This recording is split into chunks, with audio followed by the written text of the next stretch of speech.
ماشاء اللہ لا حول ولا قوۃ الا باللہ العلی العظیم رب اشرح لی صدری ویسر لی امری واحلل عقدۃ من لسانی یفقہوا قولی اعوذ باللہ من الشیطان اللعین الرجیم بسم اللہ الرحمن الرحیم الحمد للہ رب العالمین الحمد للہ کما ہوا اہلہ الصلاۃ والسلام علی سیدنا و نبینا طبیب قلوبنا و شفیع ذنوبنا سیدنا و سید الثقلین جد الحسن والحسین بالقاسم محمد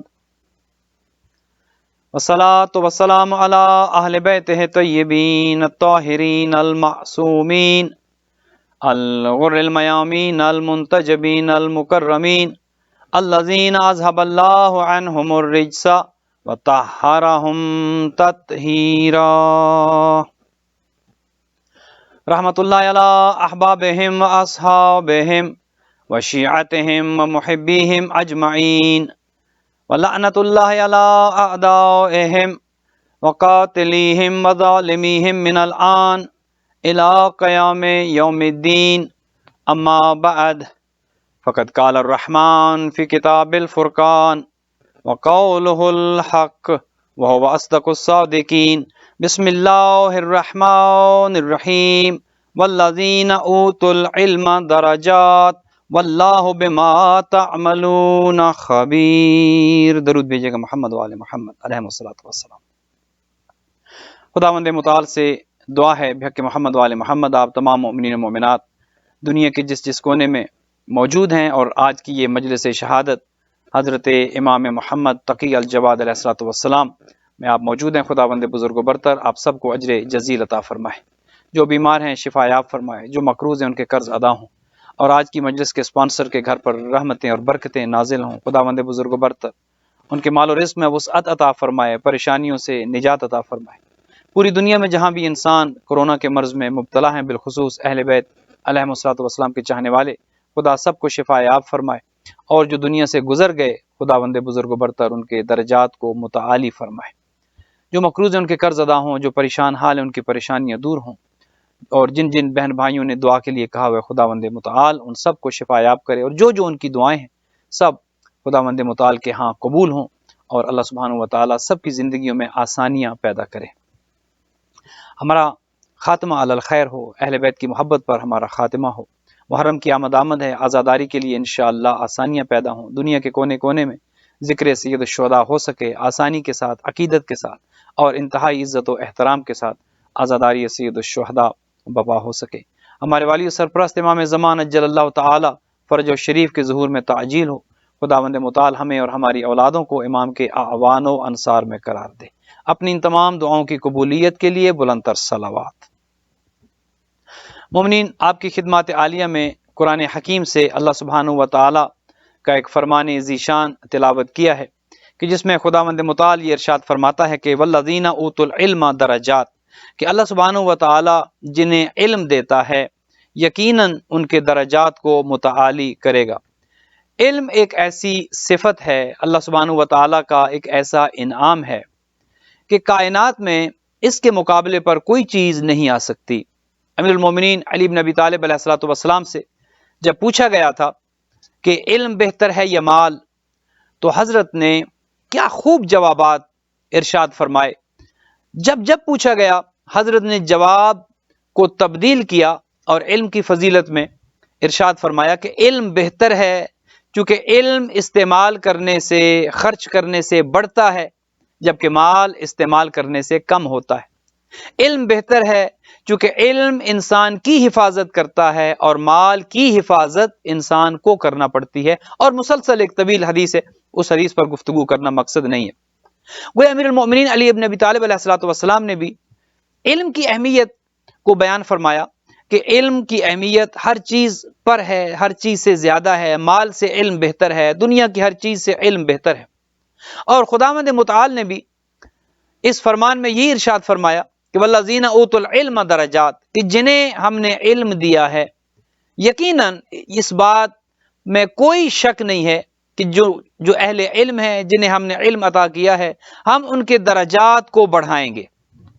لہذا یہاں سے علم کی اہمیت پتہ چلتی ہے، اور حضور نے بھی اسی لیے بار بار احادیث مبارکہ میں ارشاد فرمایا کہ علم کی اہمیت کتنی زیادہ ہے۔ اطلب العلم من المہد الی اللحد، اور اس حدیث کی صحیح تشریح ہمارے ہاں ہوتی ہے، ملت تشیع کے ہاں ہوتی ہے۔ فرمایا کہ علم حاصل کرو گود سے لے کر گور تک، پیدائش سے لے کر مرنے کے وقت اور مرنے کے بعد تک بھی علم حاصل کرو۔ کسی شخص نے سوال کیا معصوم سے کہ ایک شخص مر رہا ہو، بالکل حالت احتضار میں ہو، اسے کیا کرنا چاہیے؟ وہ یہ سوچ رہا تھا کہ شاید حضور ارشاد فرمائیں گے کہ وہ توبہ کر لے، وہ استغفار کر لے، وہ کوئی اور کام کر لے، وہ وصیت کر لے۔ تو جب پوچھا گیا کہ مولا یہ فرمائیے، مرنے کا جب علم ہو جائے کہ انسان ابھی بس مرا ہی چاہتا ہے، کچھ لمحوں کا وہ مہمان ہے، تو کیا کرے؟ فرمایا کہ علم حاصل کرے۔ اللہ اکبر!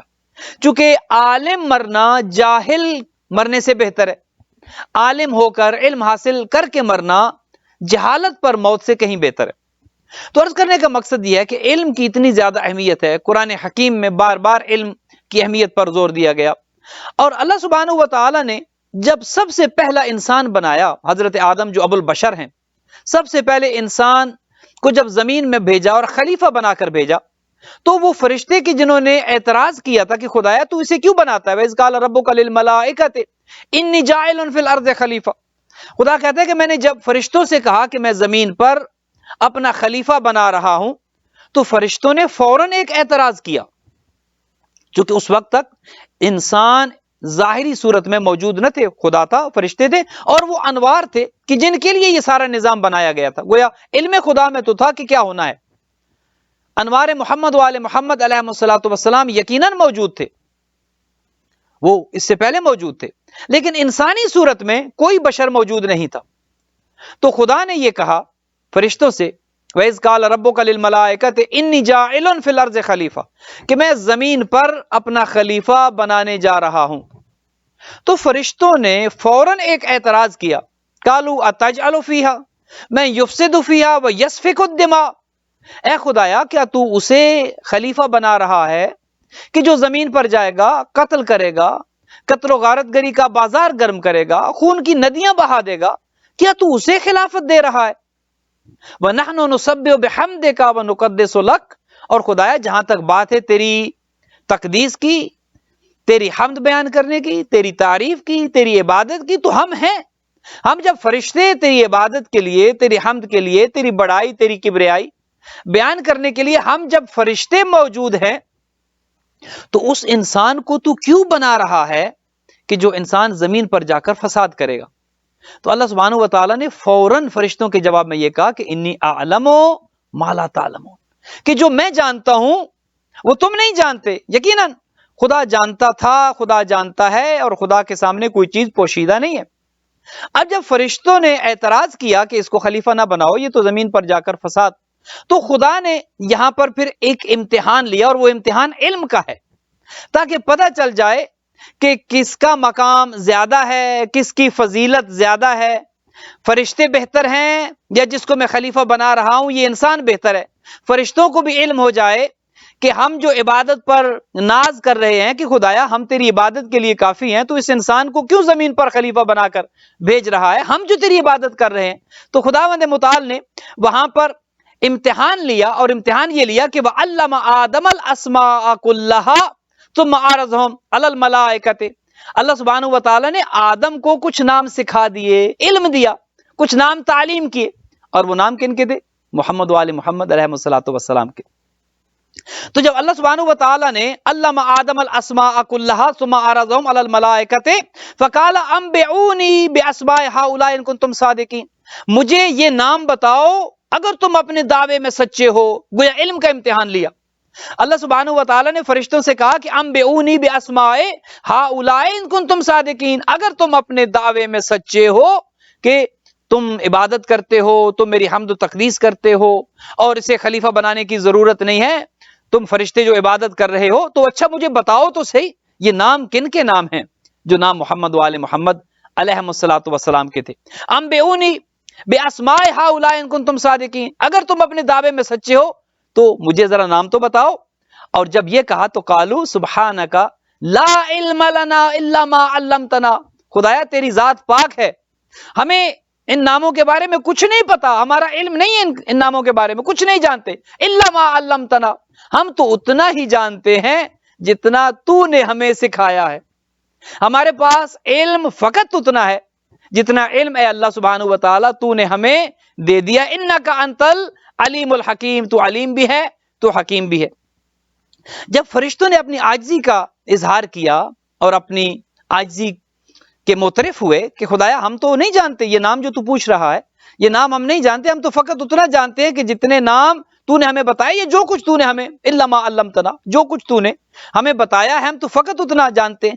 اب یہاں پر حضرت آدم کی فضیلت کو بیان کرنا تھا اور آدم کی فضیلت کو فرشتوں کے سامنے منوانا تھا اور فرشتوں سے منوانا تھا کہ تم جس آدم کی مخالفت کر رہے تھے، تم جس میرے خلیفہ کے جسے میں بھیج رہا ہوں اس کی مخالفت کر رہے تھے، اس آدم کا علم تم سے زیادہ ہے اور اس کی فضیلت علم ہی کی وجہ سے ہے.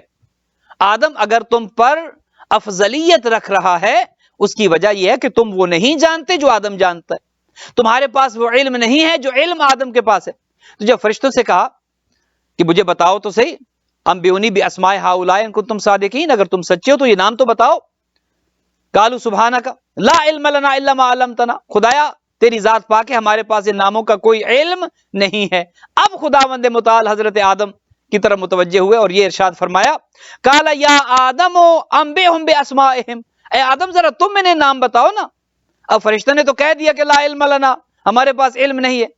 قال یا آدم انبئہم باسمائہم، اب یہ نام جو تمہیں پتا ہے، جن ناموں کا میں نے تمہیں علم دے دیا، ذرا انہیں بتاؤ تو صحیح، فرشتوں کو بتاؤ تو صحیح کہ یہ نام کون سے ہیں. فلما انباہم باسمائہم، جب آدم نے وہ نام بتا دیے، اور وہ نام کیا تھے؟ نور محمد مصطفیٰ تھا، نور علی المرتضیٰ تھا، نور فاطمہ سلام اللہ علیہا تھا، اور امام حسن مجتبیٰ اور امام حسین شہید کربلا کا نور تھا. یہ انوار تھے کہ جو موجود تھے خلقت آدم سے قبل، اور بعض روایات میں تو ملتا ہے کہ ہزاروں سال قبل. تو جب حضرت آدم سے کہا کہ ذرا یہ نام بتاؤ، قال یا آدم انبئہم باسمائہم، تم ذرا انہیں نام بتاؤ.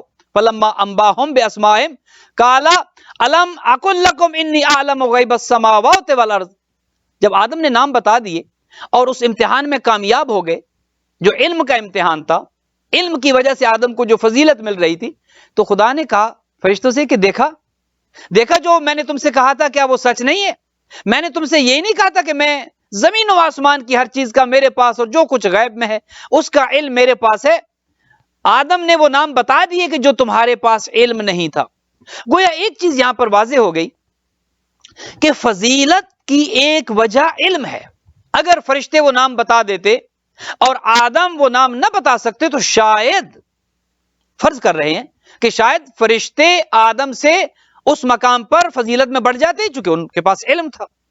اب فرشتے جو عبادت میں بہت آگے تھے، جو خلقت آدم سے پتہ نہیں کتنا عرصہ قبل عبادت انہوں نے شروع کی اور عبادتیں ان کی بہت زیادہ تھی، لیکن علم کے میدان میں جب پوچھا گیا تو کہا قالوا لا علم لنا الا ما علمتنا، ہمارے پاس علم نہیں ہے خدایا، فقط اتنا علم ہے جو تو نے دیا ہے. تو خدا نے دو چیزیں یہاں پر واضح ہوتی ہیں. ایک تو یہ کہ فضیلت ہے علم کی وجہ سے، انسان کا مقام بلند ہوتا ہے علم کی وجہ سے. اور پھر قرآن حکیم میں ایک اور جگہ ارشاد فرمایا هل يستوي الذين يعلمون والذين لا يعلمون، کیا علم رکھنے والے اور علم نہ رکھنے والے برابر ہو سکتے ہیں؟ خدا خود قرآن حکیم میں یہ پوچھ رہا ہے کہ بتاؤ تو صحیح، کیا علم رکھنے والے اور علم نہ رکھنے والے برابر ہو سکتے ہیں؟ یقیناً فرشتوں کے پاس علم نہیں تھا، حضرت آدم کے پاس علم تھا، فرشتوں نے جواب نہ دیا، حضرت آدم علیہ الصلوۃ والسلام نے جواب دے دیا. لہٰذا علم رکھنے والے کا مقام بلند ہے، علم رکھنے والے کی فضیلت زیادہ ہے. ایک چیز یہاں پر یہ ثابت ہوئی کہ علم رکھنے والے کا مقام بلند ہے. دوسری چیز یہاں پر یہ ثابت ہوئی کہ اللہ نے جب فرشتوں سے یہ کہا کہ انی جاعل فی الارض خلیفہ، میں زمین پر خلیفہ بنا رہا ہوں، اور اس خلیفہ کے جسے اللہ نے بنایا اسے علم بھی اللہ نے دیا اور خلافت بھی اللہ نے دی. گویا جسے اللہ خلیفہ بناتا ہے اسے دنیا میں آ کر علم حاصل نہیں کرنا پڑتا، اسے دنیا میں آ کر سکول میں جانا نہیں پڑتا، اسے دنیا میں آ کر با تا سا وغیرہ کو حاصل کرنے کی ضرورت پیش نہیں ہوتی، چونکہ وہ علم لدنی کا مالک ہوتا ہے، وہ اللہ سبحانہ و تعالیٰ کی طرف سے علم لے کر آتا ہے، چونکہ اسے خلیفہ بنانے والا کون ہے؟ وہ خود اللہ ہے۔ انی جاعل فی الارض خلیفہ، چونکہ خلافت دینا خود اللہ کا منصب ہے، خلافت دینا خود اللہ کا کام ہے، اور اللہ جسے خلافت دیتا ہے انہی لوگوں کے بارے میں خدا کہتا ہے کہ والذین اوتوا العلم درجات، کہ جن کو ہم علم دیتے ہیں ان کے درجات کو ہم بڑھاتے ہیں، ان کے درجات کو ہم متعالی کرتے ہیں، چونکہ ان سے ہم نے ہدایت کا کام لینا ہے۔ ایک چیز یہاں پر ثابت ہوئی اور وہ یہ کہ خلیفہ اللہ بناتا ہے، بندے نہیں بناتے۔ یہ الیکشن نہیں ہے، یہاں ووٹنگ نہیں ہوتی ہے، یہاں چناؤ نہیں ہوتا ہے، یہ اللہ کا کام ہے۔ اللہ نے یہ کام اپنے ہاتھ میں رکھا ہے، کچھ کام اللہ نے اپنے ہاتھ میں رکھے ہیں، کسی کو اس میں شریک نہیں کیا، کوئی شریک نہیں ہے۔ کچھ کام خدا کے ہیں، کچھ کام ایسے ہیں کہ خدا نے ملائکہ کی ڈیوٹیاں لگا دی ہیں، بادلوں کو لے کر جانا، ہواؤں کو پھیرنا، بارشیں برسانا، کچھ کام اللہ سبحانہ و تعالیٰ نے تقسیم کر دی، لیکن کچھ کام ایسے ہیں کہ جو اللہ سبحانہ و تعالیٰ کے ہاتھ میں ہے، وہ قادر مطلق ہے، وہ علی کل شیء قدیر ہے۔ یہ اختیارات اگر اس نے کسی کو دیے ہیں تو دینے والا وہ ہے۔ اگر اس نے اپنے اختیارات میں سے کچھ اختیارات محمد و آل محمد علیہ الصلوۃ والسلام کو دیے ہیں جو کہ یقیناً دیے ہیں، لیکن ایک بات واضح ہے کہ دینے والا وہ ہے، دینے والا خدا ہے، اس کو کسی نے نہیں دیا، وہ کسی سے لینے والا نہیں ہے، سب اس سے لینے والے ہیں۔ اگر امیر المومنین کسی مردے کو یہ کہہ کر اٹھاتے تھے کہ قم باذن اللہ اور وہ کھڑا ہو جاتا تھا، یہ طاقت کس نے دی ہے؟ اللہ سبحانہ و تعالیٰ نے۔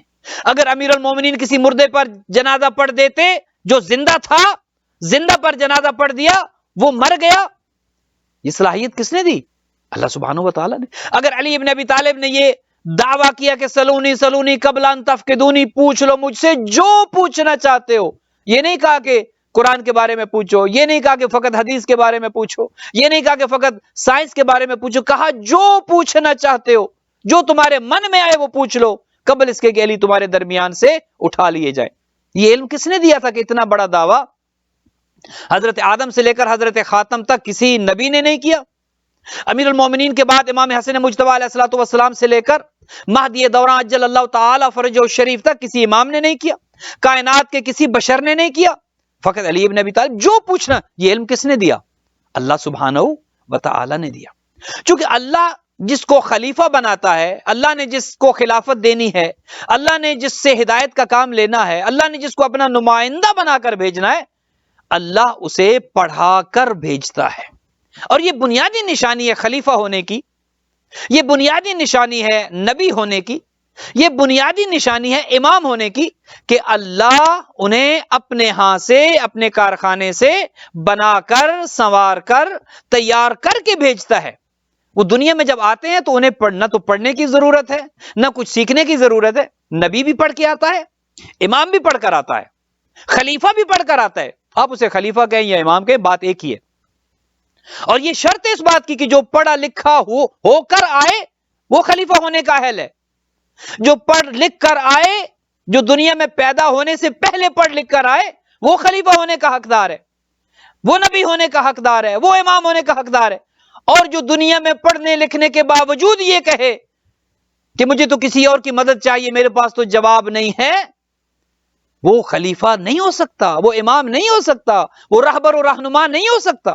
چونکہ خلیفہ ہونے کی بنیادی شرط یہ ہے کہ وہ پیدائش سے پہلے پڑھ لکھ کر آئے، یہاں پر آ کر اسے ڈگریاں حاصل کرنے کی ضرورت نہ رہے، یہاں پر آ کر وہ کسی کے سامنے زانو تلمس طے نہ کرے۔ اور آپ جانتے ہیں تاریخ میں ہے کہ نبی بھی پڑھ لکھ کر آئے، حضرت عیسیٰ، کہ جن کی والد ماجدہ پر یہ تہمت لگی اور لوگوں نے کہا کہ یہ بیٹا بغیر باپ کے کیسے پیدا ہو سکتے، تو حضرت مریم سلام اللہ علیہ خاموش نہیں، کہا کہ پوچھ لو، اس بچے سے پوچھ لو، اگر تمہیں میری عصمت و طہارت پر، میری پاکیزگی پر، میرے کردار پر شک ہے تو اس بچے سے پوچھ لو۔ اور بنی اسرائیل نے تعجب کیا، کہا کہ یہ 3 دن کا بچہ کیا بولے گا، یہ ہمیں کیا جواب دے گا؟ کیونکہ وہ جانتے تھے کہ بچے بولتے نہیں ہیں، 3 دن کا بچہ کیا بات کرے گا، وہ کیا سوال کا جواب دے گا؟ اس کی آواز، اس کی زبان، اس کا انداز وہ عام لوگوں کے ادراک میں نہیں آتا، چونکہ یہ عام بچے ہوتے ہیں۔ ہمارے گھروں میں جو بچے پیدا ہوتے ہیں وہ اسی پیمانے پر پورے اترتے ہیں کہ جو بنی اسرائیل کے سمجھ رہے تھے کہ بچے کیا۔ لیکن جو بچہ ہادی بنا کر بھیجا جاتا ہے، جو بچہ امام بنا کر بھیجا جاتا ہے، جو بچہ خلیفہ بنا کر بھیجا جاتا ہے، وہ عام بچوں جیسا نہیں ہوتا، وہ پڑھ لکھ کر آتا ہے۔ عام بچے سانپوں سے ڈرتے ہیں، لیکن جو ہادی بنا کر بھیجا جاتا ہے اگر وہ سانپ کو چیر دے تو پھر تعجب نہیں ہونا چاہیے، کیونکہ وہ عام بچوں جیسا بچہ نہیں ہے۔ حضرت عیسیٰ کے قریب آئے، کہا اچھا پوچھ لیتے ہیں۔ جب پوچھا گیا تو حضرت عیسیٰ نے کیا جواب دیا؟ انی عبد اللہ، میں اللہ کا بندہ ہوں، آتانی الکتاب وجعلنی نبیا، اللہ نے مجھے بائبل انجیل دے کر بھیجا ہے، وجعلنی نبیا، اور نبی بنا کر بھیجا ہے۔ گویا اللہ بنا کر بھیجتا ہے۔ اور یہ حضرت عیسیٰ اگر آغوش مادر میں کلام کر رہے ہیں، گفتگو کر رہے ہیں، تو یہ علم کس نے دیا؟ یہاں آ کر تو نہیں سیکھا، یہ علم اللہ نے سکھا کر بھیجا، نبی بنا کر بھیجا، کتاب دے کر بھیجا۔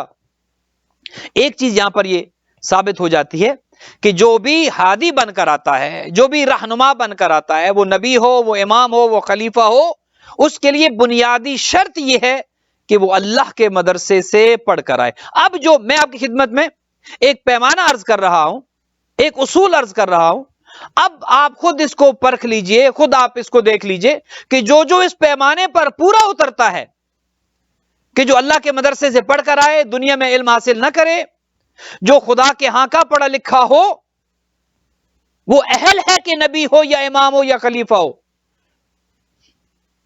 تو اصول تو یہ ہے کہ آنے والا نبی، امام یا خلیفہ خدا کے ہاں سے پڑھ لکھ کر آتا ہے، عقیدہ یہ ہے۔ اب اگر کوئی نبی کو 40 سال تک معاذ اللہ ان پڑھ سمجھتا رہے تو اس کے عقیدے رسالت کے پھر کیا کہنے؟ جو نبی کو، جو ہادی کو، جو پڑھانے والے کو، جو سکھانے آیا ہے، اگر وہ خود سیکھا ہوا نہیں ہے تو وہ کسی اور کو کیا سکھائے گا؟ لہذا نبی ہو یا امام ہو، وہ دنیا میں سیکھتے نہیں ہے۔ خلیفہ کی یہی نشانی، نبی اور امام کی یہی نشانی، اور یہی وجہ تھی جب امیر المومنین کی ولادت بسعادت ہوتی ہے اور حضور تیسرے دن جاتے ہیں، اپنے بھائی کو اپنے ہاتھوں پر اٹھایا، ایک فرمائش کی پیغمبر اکرم نے کہ یا علی ذرا کچھ سنائیے تو صحیح مجھے۔ مولا علی کی عمر مبارک کتنی ہے؟ 3 دن، نبی مکرم کے ہاتھوں پر ہیں، یا علی کچھ سنائیے۔ اب آپ دیکھیے 3 دن کا بچہ کیا سنا سکتا ہے، لیکن جب نبوت نے امامت سے پوچھا کہ کچھ سنائیے تو جواب سنیے امیر المومنین کا، فرماتے ہیں یا رسول اللہ کیا سننا چاہیں گے؟ علی تورات سنائے، زبور سنائے، انجیل سنائے یا قرآن سنائے؟ اللہ اکبر! ابھی اعلان نبوت نہیں ہوا، اعلان نبوت تو کافی سال بعد ہونے جا رہا ہے۔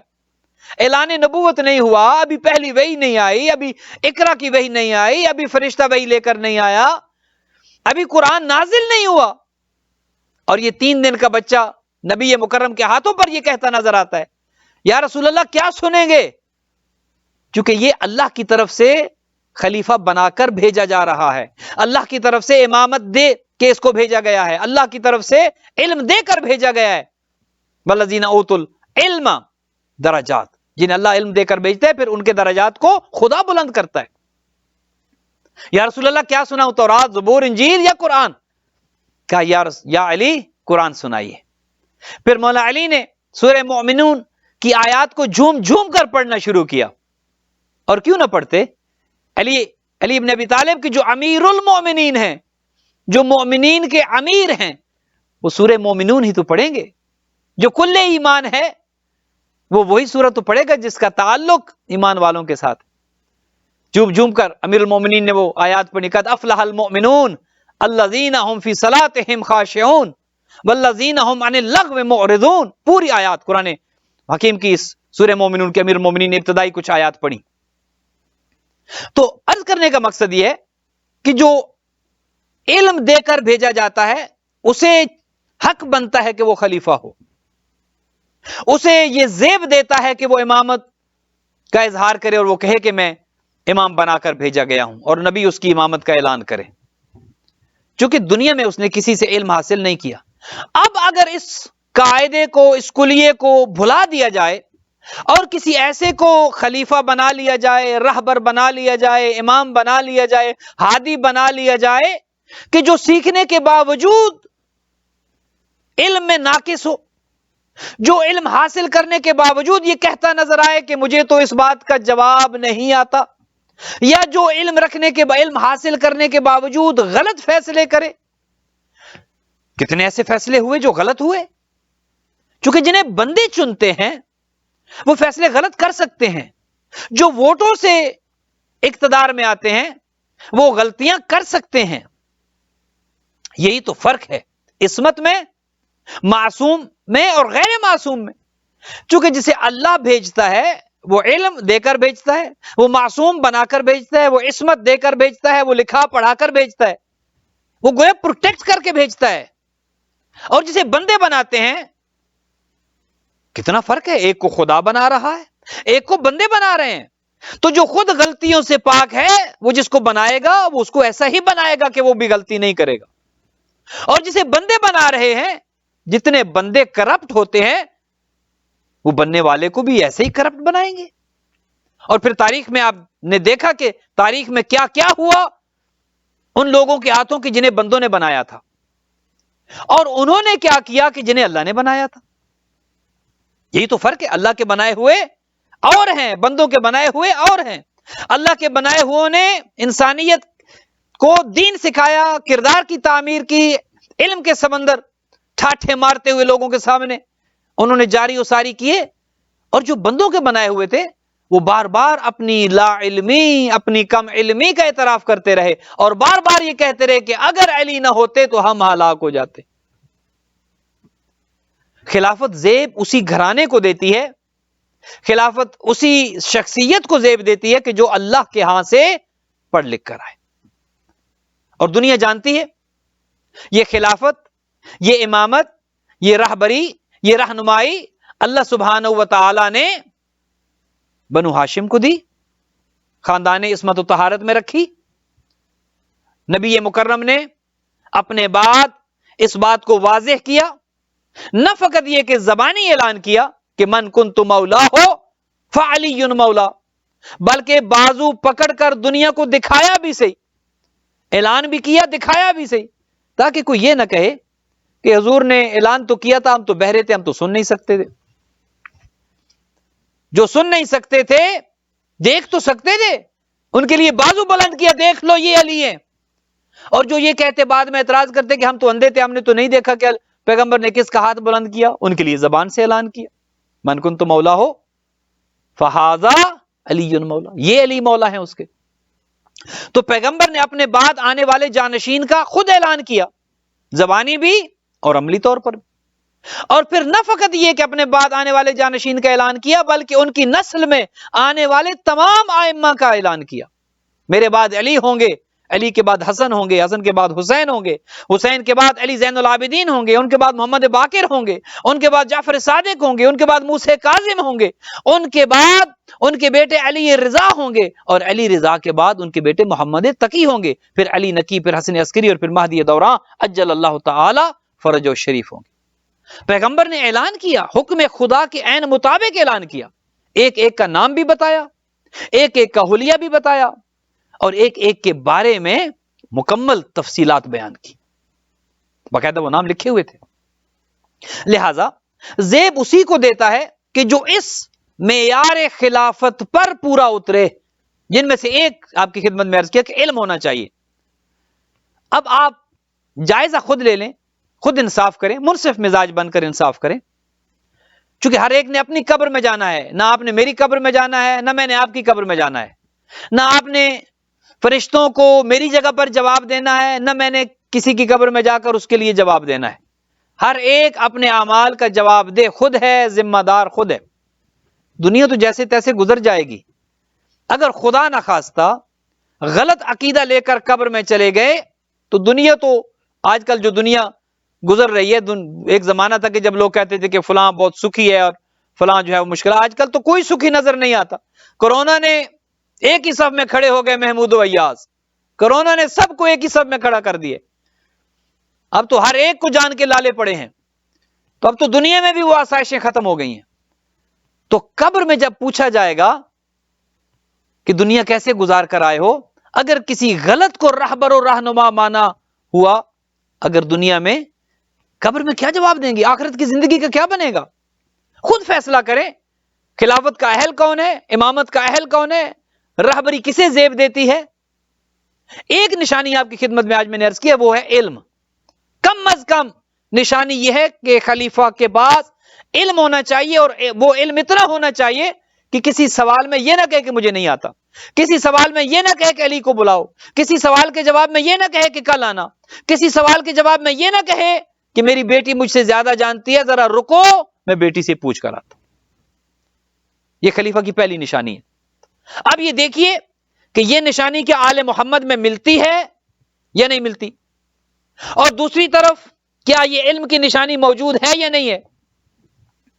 اس میں کوئی شک نہیں ہے. کتب تواریخ بھری پڑی ہیں, شیعہ ہوں یا سنی, سب نے لکھا ہے کہ آل محمد کے پاس جب کوئی آیا, جہاں آیا, جس عالم میں آیا, نقد سودا دیا, سوال کا فوراً جواب دیا, بلکہ سوال ختم ہونے سے پہلے سوال کا جواب دیا, بلکہ کئی مقامات پر تو سائل کو یہ کہا کہ تیرا سوال بھی تمہیں ہم بتائیں یا سوال تو کرے گا اور جواب ہم بتائیں. ایک طرف تو یہ ہے چونکہ یہ وہ علم ہے کہ جو اللہ کے مدرسے سے آیا ہے, والذین اوتوا العلم درجات, یہ وہ علم ہے. دوسری طرف وہ علم ہے کہ جو ہماری طرح تھوڑا بہت کسی مدرسے سے حاصل کر لیا, کسی سکول سے کوئی کلمہ ماں باپ نے سیدھا کرا دیا, اور وہ بھی جنہوں نے 40 سال کے بعد کچھ قاعدہ پڑھا, ان کے علم کا پھر حال جو ہوگا پھر وہ آپ جانتے ہیں. تو دونوں گھرانے سامنے ہیں. اب آپ دیکھیے کہ کس کو حق پہنچتا ہے کہ امامت و خلافت اس گھرانے کے پاس ہو اور اس شخصیت کے پاس. اب ایک دو واقعات سن لیں اور آپ کی زحمت کو تمام کروں. اہل بیت کے گھرانے میں ہر امام اس معیار پر پورا اترا ہے. جب پوچھا گیا, جس سے پوچھا گیا, فوراً جواب دیا. ان میں نہ بچپنا ہے, نہ لڑکپن ہے, نہ جوانی ہے, نہ عمر کی قید ہے کہ کب پوچھا جائے. اگر یہ بچے ہیں, 3 دن کے ہیں, تو بھی اتنا ہی علم ہے. اگر یہ امام محمد تقی جواد کی طرح 9 سال کے ہیں تو بھی اتنا ہی علم ہے. چونکہ جو مناظرہ 9 سال کی عمر میں ہوا تھا مامون کے دربار میں, بڑے بڑے علماء اس زمانے کے, اور مامون کے بارے میں تو یہ کہا جاتا ہے نا کہ بہت علم دوست تھا, بڑے بڑے علماء اس زمانے کے کہ جو یہودیوں کے, نصرانیوں کے, زرتشتی اور دیگر بڑے بڑے علماء دہریے, ان کا مقابلہ مسلمان نہیں کر سکتے تھے. تو مامون امام علی رضا علیہ السلام کی شہادت کے بعد جب ہمارے 9ویں امام کو مدینہ سے بغداد لے کر آیا تو لوگوں نے اعتراض کیا کہ دیکھو تم نے اس سے پہلے ان کے والد بزرگوار کو ولی عہدی دی, اپنی بیٹی کا رشتہ دیا, اب ان کے صاحبزادے کو تم پھر لے آئے ہو. اور 9ویں امام کو بھی مامون نے اپنے گھر سے رشتہ دیا, ام حبیبہ کا رشتہ امام علی رضا علیہ السلام کے لیے, اور ام الفضل کا رشتہ امام محمد تقی جواد علیہ السلام. لوگوں کو یہ بھی تکلیف تھی. تو مامون نے ان لوگوں کو جنہوں نے اعتراض کیا کہ تم 8ویں امام کے فرزند کو مدینہ سے یہاں لا کر پھر تم اہمیت دے رہے ہو اور تم انہیں یہاں پر جو ہے وہ متعارف کرا رہے ہو اور اپنی بیٹی کا رشتہ بھی دے رہے ہو, ان میں کیا فضیلت ہے؟ تو مامون نے جو فضیلت بیان کی, کہا کہ ان کے پاس علم زیادہ ہے. انہوں نے کہا کہ ایک 9 سال کا بچہ ہمارے مقابلے میں کیسے آ سکتا ہے؟ ہم تو بڑے بڑے بزرگان ہیں, ساری زندگی علم, اور بڑے بڑے مفتیان اور بڑے بڑے مفسرین اور بڑے بڑے شارح موجود تھے. انہوں نے کہا ایک 9 سال کا بچہ, آپ یہ کہتے ہو کہ اس کا علم ہمارے مقابلے میں زیادہ ہے؟ مامون نے کہا کہ اس میں چھپنے چھپانے والی کوئی بات نہیں ہے, دیکھ لیتے ہیں کہ کون کتنے پانی میں ہے. مامون نے کہا کہ مناظرہ کرا لیتے ہیں, بٹھا لیتے ہیں, ایک طرف تم بیٹھ جاؤ, تمہارا علم بھی دیکھ لیتے ہیں, ایک طرف وہ 9 سال کا بچہ, اس کو دیکھ لیتے ہیں کہ ان کا علم کتنا ہے, پھر جو ہوگا زمانہ دیکھے گا. خیر بات طے ہو گئی. سب سے بڑا عالم کی جو اس دور کا تھا, اس کو چنا گیا یحییٰ ابن اقسم، بہت بڑا عالم، بہت علوم کا جاننے والا، انہوں نے اس کو چنا. انہوں نے کہا جی ہماری طرف سے یحییٰ بن اقسم نمائندہ ہے، یہ مناظرہ کرے گا. اور ادھر سے آپ امام کو بلائیں. 9 سال کی عمر مبارک، اعلان ہو گیا بغداد میں کہ ایک طرف سے یحییٰ ابن اقسم ہے، ایک طرف سے فرزند امام رضا ہے. مناظرہ ہوگا اور دیکھا جائے گا کہ کس کے پاس علم کتنا ہے. ہر ایک خاص و عام دربار میں اکٹھے ہو گئے، اور لکھنے والوں نے یہ لکھا کہ لاکھوں کی تعداد میں لوگ جمع ہوئے، کرسیاں لگ گئیں، دربار سج گیا، وزراء، مشیر، عوام الناس، ایک جمع غفیر تھا. 9 سال کی عمر مبارک ہے امام محمد تقی جواد علیہ الصلوۃ والسلام کی. مامون نے اپنے پاس امام کی نشست لگوائی، امام کو بٹھایا، مکمل سکوت، مکمل خاموشی. لوگ حیران و ششدر تھے کہ ہونے کیا جا رہا ہے. امام موجود ہیں، تشریف فرما ہے. یحییٰ ابن اقسم کی کرسی امام کے سامنے لگوائی گئی. اب مکمل سکوت کے بعد یحییٰ نے مامون سے یہ کہا، خاموشی کو توڑتے ہوئے، کہ مامون کیا مجھے اجازت ہے کہ میں اس 9 سالہ بچے سے کچھ سوال کروں؟ مامون نے کہا کہ مجھ سے کیا پوچھتے ہو، جن سے سوال کرنا ہے اجازت ان سے لو. تو یحییٰ ابن اقسم نے امام سے اجازت چاہیے. امام نے کہا ہاں پوچھو کیا پوچھنا چاہتے ہو. تو اپنے زمانے کا بہت بڑا عالم، پورے علماء نے جس کو منتخب کیا، جس کے علم کی وجہ سے بڑا مان کر اپنا نمائندہ بنایا، اور امام کی جن کی عمر مبارک 9 سال تھی ان کے مقابلے میں بھیجا. اب آپ خود دیکھیے کہ مامون کے جس کے بارے میں خود کہا جاتا ہے کہ وہ خود فقیہ تھا، اس زمانے کے بڑے بڑے علماء نے جس کو چنا ہوگا وہ کتنے بڑے درجے پر ہوگا. یحییٰ ابن اقسم انتہائی تکبر میں، جب اسے یہ اجازت مل گئی کہ سوال کرو، تو یحییٰ سوال کرتا ہے ہمارے نویں امام محمد تقی الجواد علیہ الصلوۃ والسلام سے. اور یہ مناظرہ آپ کی خدمت میں پیش کر کے گفتگو کو تمام کرتا ہوں. یحییٰ نے کہا کہ اے فرزند رضا، اے ابو جعفر، یہ بتائیے کہ ایک انسان نے حالت احرام میں شکار کیا، احرام پہنا ہوا تھا، اس نے شکار کیا. اب یہ بتائیے کہ اس شکار کرنے والے پر کفارہ کیا ہے؟ اپنی طرف سے اس نے بہت مشکل سوال کیا، چونکہ وہ جانتا تھا، بہت بڑا عالم تھا، بہت بڑا فقیہ تھا. اب جو اتنے علماء کا اور بغداد پورے نے جس کو نمائندہ بنایا ہو، اب دیکھیے کہ اس کا علم کہاں پر ہوگا. اس نے یقیناً یہ سوچا ہوگا کہ اگر میں نماز کا کوئی سوال پوچھ لوں تو 8 سال کا بچہ ہو سکتا ہے گھر والوں نے نماز کے احکام سکھا دیے ہوں، واجبات کتنے ہیں، مستحبات کیا ہیں، مکروہات کیا ہیں، مبطلات صلات کیا ہیں، جانتا ہوگا. روزے کے بارے میں پوچھوں، ہو سکتا ہے گھر والوں نے بتا دیا ہوگا کہ روزہ کیا ہوتا ہے، کب رکھا جاتا ہے، کب چھوڑا جاتا ہے، ہو سکتا ہے گھر والوں نے بتا دیا ہو. اس نے اپنے تئیں انتہائی مشکل ترین سوال تلاش کیا کہ 9 سال کا بچہ ہے، حج کے احکام تو بڑے بڑوں کو نہیں آتے. بڑے بڑے علماء یہ کہتے ہیں کہ ذرا دیکھنے دیں، کیونکہ حج سال میں ایک دفعہ آتا ہے، ہر روز تو حج کے مسائل سے انسان کا واسطہ نہیں پڑتا، تو کتاب دیکھنی پڑتی ہے، پوچھنا پڑتا ہے. 9 سال کا بچہ وہ حج کے احکام کو کیا جانتا ہوگا؟ لہذا بڑا مشکل سوال لے کر آیا یحییٰ ابن اقسم. امام سے پوچھتا ہے کہ یہ بتائیے، ایک شخص نے حالت احرام میں شکار کیا، اس کا کفارہ کیا بنتا ہے؟ امام مسکرائے اور کہا کہ یحییٰ ابن اقسم، پہلے سوال کرنا تو سیکھ لو. اپنے تئیں بڑا مشکل سوال کر رہے ہو، پہلے یہ تو بتاؤ کہ سوال ہی تمہارا نامکمل ہے، تمہارا سوال ہی تشنا ہے، سوال کرنا تو سیکھ لو. کہا کیا مولا، میرا سوال کیا مکمل نہیں ہے؟ کہا نہیں، تم نے یہ تو نہیں بتایا کہ وہ احرام حج کا تھا یا عمرے کا تھا، تم نے یہ نہیں بتایا شکار کرنے والا آزاد تھا یا غلام تھا، تم نے یہ نہیں بتایا شکار کرنے والے نے دن میں شکار کیا یا رات میں شکار کیا، تم نے یہ نہیں بتایا شکار کرنے والے نے زندگی میں پہلا شکار کیا یا اس سے پہلے بھی شکار کر چکا تھا، تم نے یہ نہیں بتایا کہ شکار کرنے والے نے جان بوجھ کر شکار کیا یا غلطی میں شکار کر لیا، تم نے یہ نہیں بتایا کہ شکار کرنے والے نے پرندے کو شکار کیا یا کسی اور شے کو، تم نے یہ نہیں بتایا کہ وہ پرندہ چھوٹا تھا یا بڑا تھا، تم نے یہ نہیں بتایا کہ شکار کرنے والے نے شکار کرنے کے بعد افسوس کا اظہار کیا یا نہیں کیا. امام نے تو ایسی جہتیں بیان فرما دی کہ وہ ہکا بکا رہ گیا.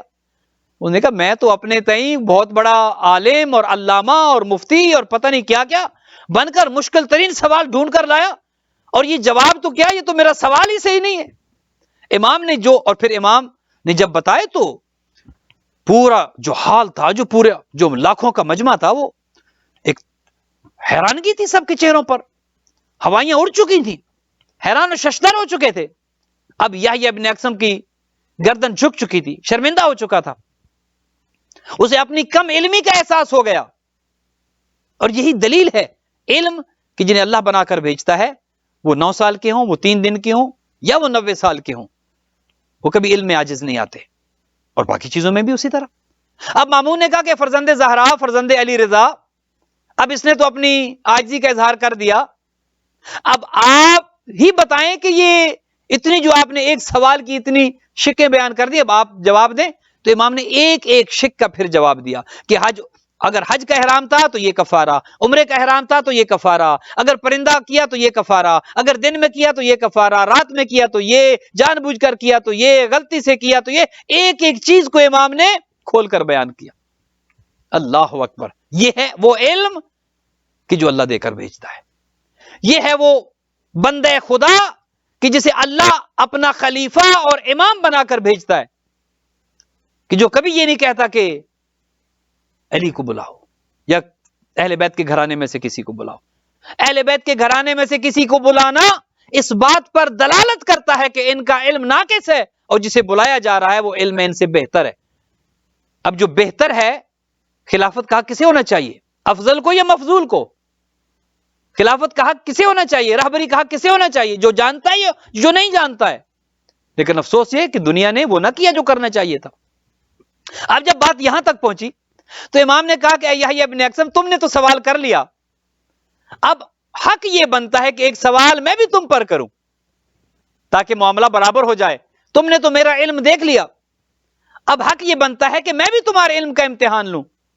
اس نے کہا کہ اب پتہ نہیں کیسے کہا ہوگا، لیکن بڑی ہمت کو اس نے اکٹھا کیا اور کہا کہ پوچھیے، بسم اللہ۔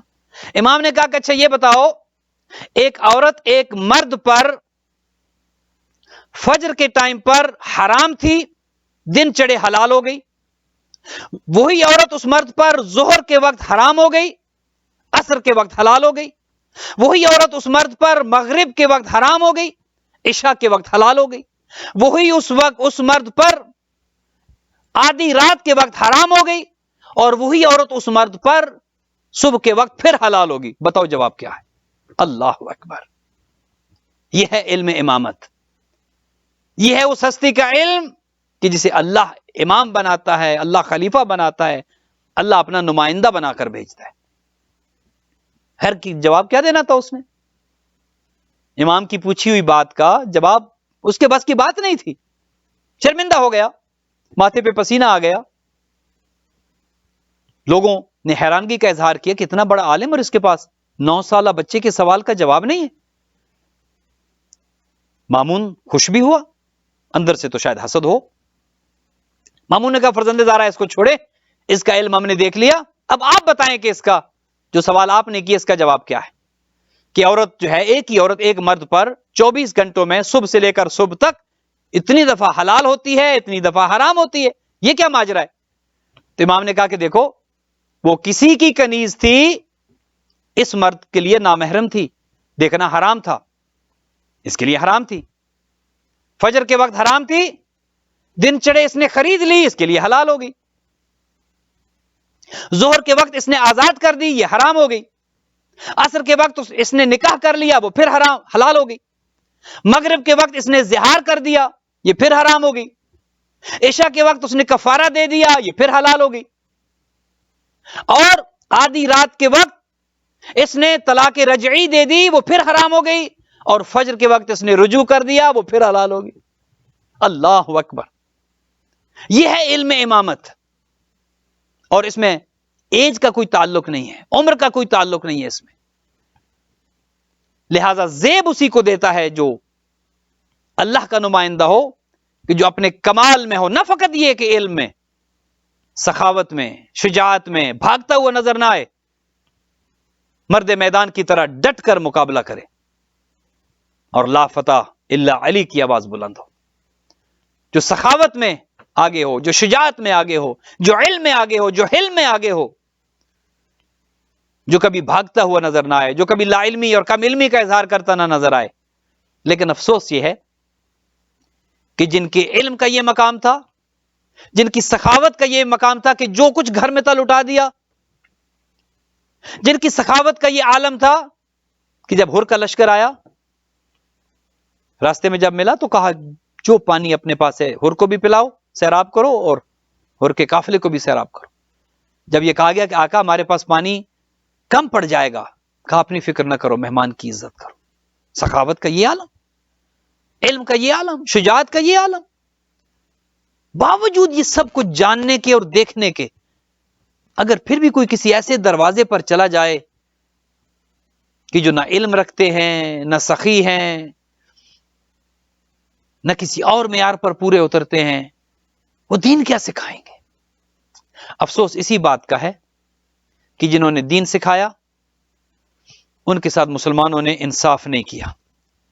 افسوس اسی بات کا ہے کہ جس گھرانے نے اپنا سب کچھ لٹا دیا اللہ کے دین کے لیے، اس گھرانے کو انتہائی اذیت کے ساتھ شہید کیا گیا، کسی کو تلوار کے ذریعے، کسی کو زہر کے ذریعے، ہر امام کو راستے سے ہٹایا گیا۔ امام محمد تقی الجواد کم ترین عمر مبارک تھی، 25 سال۔ بھلا 25 سال انسان کی موت کی عمر ہوتی ہے، عین شباب ہوتا ہے، لیکن یہ اس گھرانے کی غربت آپ دیکھیں، کبھی 18 سال کی عمر میں کسی بیوی کے پہلو کو شکستہ کیا جاتا ہے، عین عالم شباب میں جب انسان کا جینے کو دل کرتا ہے، جب زندگی اچھی لگ رہی ہوتی ہے، کسی کو 18 سال کی عمر میں دروازہ گرا کر شہید کیا، کسی کو 25 سال کی عمر میں زہر دے کر شہید کیا۔ اس گھرانے کو چوتھے امام نے کیا عجیب جملہ ارشاد فرمایا تھا، کہا کہ خدا نے تو قرآن میں یہ کہا ہے نا کہ حبیب قل لا اسألکم علیہ اجرا الا المودۃ فی القربہ، ان سے کہو میرے قربا سے محبت کرو۔ خدا نے تو قربا سے محبت کا حکم دیا ہے نا، اگر یہ حکم بھی آتا نا کہ میرے قربا کو اذیت دو، تو شاید اتنی اذیت نہ دی جاتی ہمیں جتنی مودت کے جواب میں اذیت ہمیں دی گئی۔ اللہ اکبر، کتنا بڑا جملہ ہے امام کا۔ وہ گھرانہ کہ جس کی تعظیم کرنی چاہیے تھی، جس دروازے کی نبی تعظیم کرتے، جن شہزادوں کو نبی اپنے شانوں پر اٹھا کر تعارف کراتے، پہچانو انہیں، اپنے بعد میں آنے والے ائمہ کے نام پیغمبر دے کر گئے۔ افسوس یہ ہے کسی کی قدر نہیں کی گئی۔ امام محمد تقی جواد بابا کو شہید کیا گیا، غریب الوطن، آپ کہتے ہیں نا السلام علیکہ یا غریب الغرباء، خدا آپ کو ایران لے جائے، آپ مشہد مقدس جائیں، آپ اس غریب غرباء کی زیارت کو جائیں جو عالم غربت میں، جو پردیس میں شہید کیا گیا۔ روایات یہ کہتی ہیں کہ جب بھی کسی امام کو مدینہ چھڑایا گیا، سادات کا وطن تو مدینہ ہے نا، جب بھی کسی امام کو مدینہ چھڑایا گیا، روایات یہ کہتی ہے کہ وقت آخر رخصت ہونے سے قبل ہر امام قبر زہرا پہ گیا، ہر امام قبر رسول اللہ پہ گیا، آخری ودا کیا، نانا مدینہ چھڑایا جا رہا ہے، نانا وطن سے دور کیا جا رہا ہے، اے ہماری جدہ آخری سلام قبول کریں۔ امام رضا کو جب مدینہ سے چھڑایا گیا، امام کو جب جانا تھا، سید الشہداء بھی 28 رجب کو ایسے ہی گئے تھے، ابھی ایام آ رہے ہیں انشاءاللہ اس پر ذکر کریں گے۔ امام رضا کو جب مدینہ چھڑایا گیا تو روایت یہ کہتی ہے کہ امام رضا آخری ملاقات کے لیے اپنے نانا کی قبر پہ گئے، اور قبر کو یقیناً گلے سے لگایا ہوگا، گریہ کیا ہوگا کہ نانا آپ کا بیٹا مدینہ سے جا رہا ہے، آپ کی تربت کا عاشق آپ کی زیارت کو آ جاتا تھا، اب نہیں آ سکے گا، اپنی جدہ کی قبر پر سلام کے لیے آ جایا کرتے تھے، نانا اب نہیں آ سکیں گے۔ امام حسن ہے، امام علی زین العابدین ہے، امام محمد باقر ہے، امام صادق ہے، اب نہیں آ سکیں گے۔ آخری سلام کے لیے جب 8ویں امام آئے تھے نا، روایت کہتی ہے کہ امام کا یہ شہزادہ امام محمد تقی کی جن کی عمر 5 سال کی تھی، تب کھڑے دیکھ رہے تھے اپنے بابا کو کس طرح حسین کا عزادار میرا بابا علی رضا اپنے نانا سے آخری ملاقات کر رہے ہیں۔ گویا 5 سال کی عمر میں امام تقی کو یہ پتا چل گیا تھا کہ میرے بابا واپس نہیں آئیں گے، گویا میں اپنی زندگی میں یتیم ہو رہا ہوں۔ روایت کہتی ہے کہ جو امام رضا قبر سے ہٹے، امام محمد تقی اپنے بابا سے لپٹ گئے اور خوب گریہ کیا، اور شاید یہ کہا ہوگا کہ بابا نہ جائیے، بابا آپ کو جو خراسان بلایا جا رہا ہے بابا نہ جائیے، بابا مجھے اپنی یتیمی نظر آ رہی ہے، بابا میں یتیم ہو جاؤں گا، بابا آپ مدینہ چھوڑ کے نہ جائیے۔ عزاداروں، مجھے یہ لمحہ بیان کرتے ہوئے ایک اور منظر یاد آ رہا ہے کہ جب سید الشہداء وقت آخر جب سب شہید ہو چکے تھے، علی اکبر قربان ہو گئے، قاسم شہید ہو گئے، عباس کے بازو کٹ چکے، حبیب، مسلم کوئی نہیں رہا، آخری ودا کے لیے خیام میں آئے تھے، بیبیوں سے ودا کیا، ذوالجناح پر سوار ہوئے۔ روایت کہتی ہے کہ چاہتے تھے کہ میدان کی طرف جائیں کہ گھوڑا رک گیا، ذوالجناح رک گیا۔ امام نے اس بے زبان سے کہا، اپنی سواری سے کہا، ذوالجناح میں جانتا ہوں تو تھک گیا ہے، سارا دن میرے ساتھ لاشیں اٹھاتا رہا، میں جب علی اکبر کی لاشیں کے لیے گیا، میں جب قاسم کا لاشیں اٹھانے گیا، جب میں عباس کے لاشیں پہ پہنچا، اے ذوالجناح تو نے میری مدد کی، اب دیکھ تو تھوڑی دیر اور صبر کر لے، یہ غریب تھوڑی دیر کا مہمان ہے، اور ذوالجناح دیکھ یہ غریب تجھے ایک جانب کی اذیت دے گا، ایک جانب کے لیے تکلیف دے گا، فقط لے کر جانا ہے، واپس لانے کی اذیت تمہیں نہیں ہوگی۔ اے ذوالجناح واپس نہیں لانا پڑے گا، بس مجھے لے کر جانا ہے۔ جب اتنا کہا نا تو ذوالجناح نے اپنی گردن جھکا لی، بے زبان نے اپنی زبان میں گویا کہا، آقا نہ تو میں تھک چکا ہوں نہ بے وفائی کر رہا ہوں، ذرا میری ٹانگوں کی طرف تو دیکھ۔ آقا نے جب دیکھا تو کیا دیکھا، ایک 4 سالہ بچی ہے، گھوڑے کی ٹانگوں سے لپٹی ہے اور رو رو کے یہ کہتی ہے، میرے بابا کی سواری، میرے بابا کے گھوڑے، میرے بابا کو میدان میں نہ لے کے جا۔ سکینہ جانتی ہے میرے بابا چلے گئے پھر واپس نہیں آئیں گے، گویا سکینہ یتیم ہو جائے گی۔ عزاداروں، بالکل اسی طرح مدینہ میں امام محمد تقی اپنے بابا کے ساتھ لپٹ گئے، گویا کہہ رہے ہیں، بابا نہ جائیے، میں یتیم ہو جاؤں گا۔ عزاداروں، لیکن امام رضا گئے 3 سال کے عرصے کے بعد، 200 میں امام گئے، 203 ہجری میں 8ویں امام کو شہید کر دیا گیا۔ امام محمد تقی اپنے بچپنے میں یتیم ہو گئے، پھر ایک بہن جو بھائی کی عاشق تھی وہ چلی، پتہ نہیں ملی یا نہ ملی، معصومہ کم اپنی بھائی کی محبت میں مدینہ سے چل پڑی، بھائی کی عاشق بہن اپنے بھائی کی زیارت کے لیے چل نکلی، ادھر سے امام محمد تقی کو مدینہ چھڑایا گیا، بغداد آ گئے، اور عزادارو زحمت تمام کروں، پھر وہ وقت آ گیا میرے نوے امام کو زہر دے دیا گیا، اور زہر جب دیا گیا تاریخ نے لکھا 195 ہجری میں امام کی ولادت اور 220 میں امام کی شہادت، 25 سال این جوانی کی عمر میں، این شباب کے عالم میں آپ کی اور میرے اس امام کو زہر دیا گیا، اور تاریخ نے لکھا عزادارو اجرکم من اللہ، اجرکم من اللہ، جو زہر دیا گیا، تاریخ نے لکھا اگر ایک قطرہ اس زہر کا دریا میں ڈال دیا جاتا، مورخین نے لکھا دریا کی مچھلیاں مر جاتی، اتنا سخت زہر تھا۔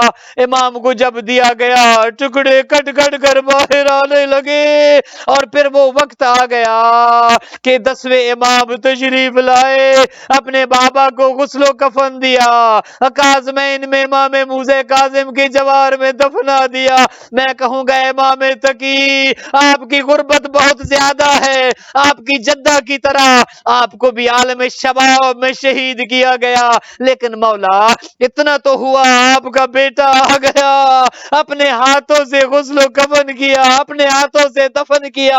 ہائے رے غریب کربلا، اللہ یومک یومک یا ابا عبداللہ. ہاں بیٹا تو اس کا بھی تھا، بیٹا تو حسین غریب کا بھی تھا، لیکن اپنے بابا کا لاشا کربلا کی زمین پر اسی طرح تڑپتا چھوڑ کر سید سجاد یہ کہتے چلے السلام علیکم یا ابا عبداللہ، بابا معاف کر دینا. سجاد کے ہاتھوں میں ہتھکڑیاں، سجاد کے گلے میں تو کے خاردار، اور سجاد کی کمر میں لنگر، سجاد کی پاؤں میں بیڑیاں. الا لعنت اللہ علی القوم الظالمین وسیعلم الذین ظلموا ای منقلب ینقلبون. ماتم حسین. مولا تکی مولا تکی مولا تکی مولا تکی ہائے ہائے تکی ہائے ہائے تکی مظلوم ایمان مظلوم ایمان مظلوم ایمان سادات نے ماتم کا پھر فرش بچھایا ہے، سادات نے ماتم کا پھر فرش بچھایا ہے. غم نال تکی تیرا غم نال تکی تیرا کائنات پہ چھایا ہے، سادات نے ماتم کا پھر فرش بچھایا ہے، سادات نے ماتم کا پھر فرش بچھایا ہے. بچپن میں یتیمی کا صدمہ تھا سہا تو نے، بچپن میں یتیمی کا صدمہ تھا سہا تو نے.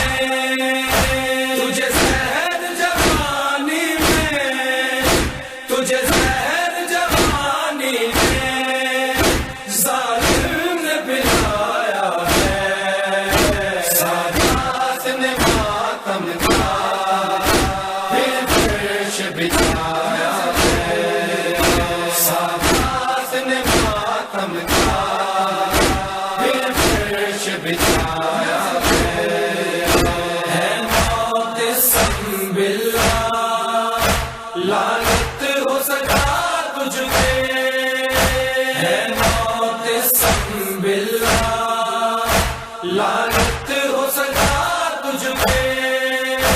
عصمت کا دیا تو نے، عصمت کا دیا تو نے دھوکے سے بجھایا ہے، سادات نے ماتم کا پھر فرش بچھایا ہے، سادات نے ماتم کا پھر فرش بچھایا ہے. پردیس میں تھے تنہا افسوس تکی مولا، پردیس میں تھے تنہا افسوس تکی مولا.